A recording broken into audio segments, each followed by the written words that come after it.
Bueno, buenas tardes. Soy Ricardo Calegari, licenciado en Geología. He trabajado por más de 35 años en la industria del petróleo, en YPF. Agradezco a las autoridades del Congreso Geológico Argentino por permitirme compartir con ustedes esta contribución dedicada a la vida y obra de la doctora María Casanova, quien fue la primera petrógrafa de YPF.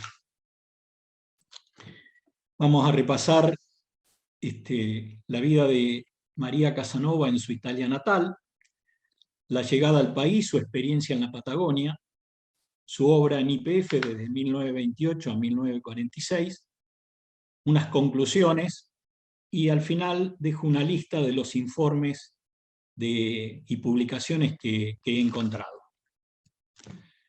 Bueno, María nace el 26 de noviembre de 1898, junto con su hermana Adelaide, con su hermana gemela Adelaide.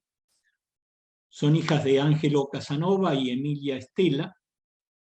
En el año 1901 nace su hermano Césare, y ya estando en Buenos Aires contrae enlace con el doctor en química Augusto Chaudet el 8 de enero de 1936. Fallece a causa de una grave enfermedad en la ciudad de Buenos Aires a los 49 años. En la fotografía de la derecha podemos observar la fachada actual del domicilio de la casa familiar, ubicada en el barrio Castro Pretorio de la ciudad de Roma. Se educa en el Liceo Clásico hasta ingresar a la universidad.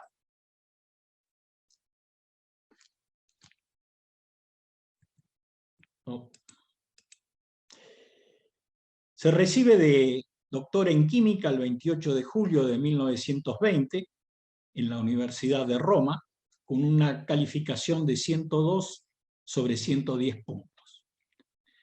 De esos años iniciales de su experiencia profesional, rescato en el de 1923 a 1925, donde ella realiza prácticas en los laboratorios químicos petrográficos del Servicio Geológico de Italia, ya que allí conoce al doctor Enrico Fossa Mancini. Y en 1927 ella se encuentra cursando el tercer año de Ciencias Naturales en la misma universidad, y a pedido de Fossa Mancini toma clases de petrografía de rocas sedimentarias con el doctor Clerici como condición para entrar a la Dirección General de YPF. Recomendadas, como he dicho, por Fossa Mancini, en noviembre de 1927, es contratada como petrógrafa para prestar servicios en el yacimiento Comodoro Rivadavia. Para tal fin, YPF le envía el contrato por 3 años, un pasaje en primera clase en el vapor Augusto y un giro postal de 500 pesos moneda nacional, que era el equivalente a su primer sueldo. Ella, como condición, pone o solicita contar con 3 meses sin goce de sueldo para poder viajar a Italia y visitar a sus padres. A la izquierda vemos la copia del telegrama en la que ella contesta a YPF que ha recibido el contrato y que si no sucede ningún imprevisto se estaría embarcando el 12 de enero de 1927. Y a la derecha vemos la tapa del legajo personal en YPF. A mediados de febrero de 1928 llega al puerto de Comodoro Rivadavia a bordo del buque Florentino Ameghino I. Vemos un par de fotografías del buque y cómo en ese entonces, ante la carencia de un muelle de pasajeros, los mismos eran bajados en canastas o en pequeños botes o embarcaciones. A la derecha vemos la fotografía de 2 edificios icónicos del kilómetro 3, tal como se veían en el momento que María estuvo en Comodoro Rivadavia, que es la administración de YPF y la iglesia Santa Lucía del kilómetro 3. Por ser personal femenino y soltera se le destinó o se le asignó un departamento en el kilómetro 3, pero en noviembre de ese mismo año fue trasladada a Buenos Aires para que se haga cargo del primer laboratorio petrofísico. De esa experiencia, en esos primeros meses en Comodoro Rivadavia, rescato los dos primeros informes, el primero del 28 de marzo y el segundo el del 4 de abril, simplemente para comentarles que ella no solamente se focalizaba en una descripción mineralógica o petrográfica de las muestras, sino que también, dado su conocimiento en geología, también arriesgaba una interpretación de los mismos. Y en el de la derecha, un poco una descripción de los distintos trabajos que realizaba: examen microscópico de muestras de mano, de afloramientos, o estudio en cortes delgados, estudio microscópico de muestras y testigos procedentes de sondeos, y también ella fue preparando al personal de la oficina de muestras sobre los elementos de petrografía. También he observado en distintos informes que le comentaba a su jefe directo, que era Fossa Mancini, que el laboratorio que le habían preparado ahí en Comodoro Rivadavia realmente no cumplía con las exigencias mínimas. También de esa época rescato el perfil mineralógico que conforma del Pozo 700, realizando una descripción de más de 60 elementos, desde boca de pozo hasta la profundidad final. Con este estudio de detalle, que luego se replica en varios pozos, se logran unificar criterios para definir ambientes deposicionales, límites litoestratigráficos, áreas de aporte a partir del análisis de la concentración de minerales pesados. Estas técnicas le es de gran utilidad a los geólogos de la Comisión Geológica, que les permite realizar correlaciones estratigráficas entre pozos o entre pozos y afloramientos, y así también identificar discontinuidades causadas por fallas.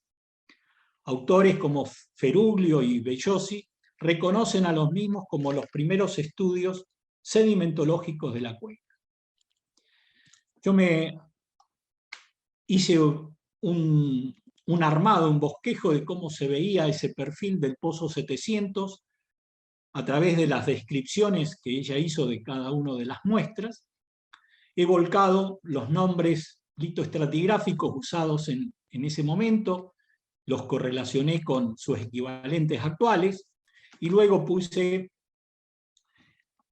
algunos elementos reconocidos que les permitió a ella reconocer distintos ambientes deposicionales a partir de esa descripción.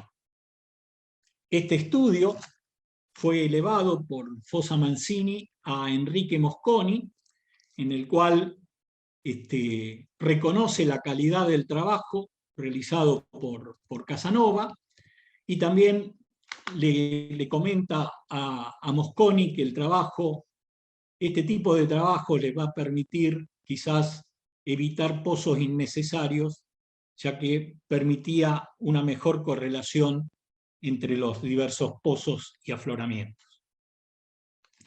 En el año 1930 ya la encontramos viviendo en Buenos Aires y a cargo del laboratorio petrográfico.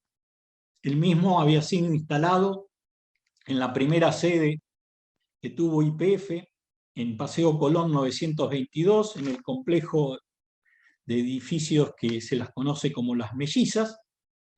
Fue equipado con la mejor tecnología que se disponía en esos tiempos, y en la fotografía de la izquierda vemos a la doctora Casanova, acompañada por la ayudante en ese momento del laboratorio, la doctora Clara Yusse.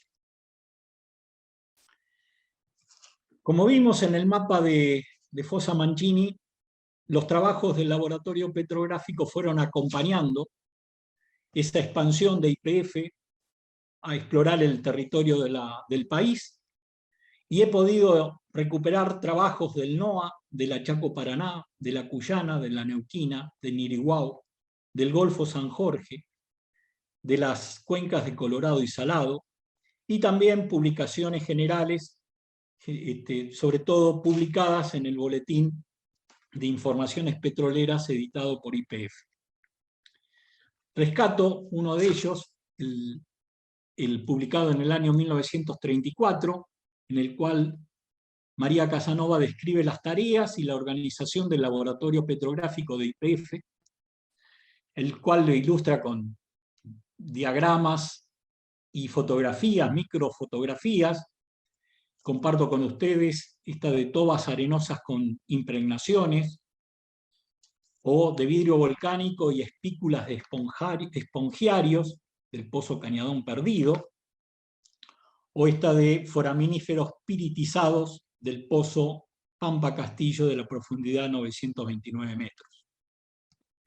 Otro de los trabajos que fue de impacto para el país y para la geología fue el trabajo sobre carbones y esquistos, publicado en el año 1942.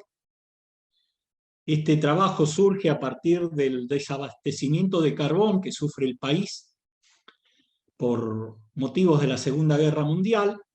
YPF crea la división carbón mineral, que luego con los años se transformará en yacimientos carboníferos fiscales. María, junto con un grupo de profesionales, es convocada para formar parte del proyecto y al finalizar concluye con un informe detallado y minucioso donde describe y analiza las posibilidades de explotación de los mismos. En la tabla de la izquierda se puede ver la serie de yacimientos analizados y estudiados, la edad de los mismos y una serie de análisis relacionados a esos carbones y bitúmenes encontrados.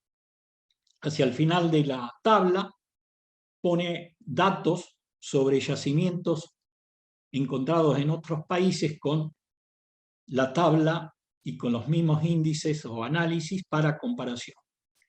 Y a la derecha una serie de microfotografías de los distintos esquistos. Podemos entonces concluir que fue, en base al análisis de su obra, que fue una persona que amó su profesión y el grado de detalle y calidad con que preparaba sus trabajos.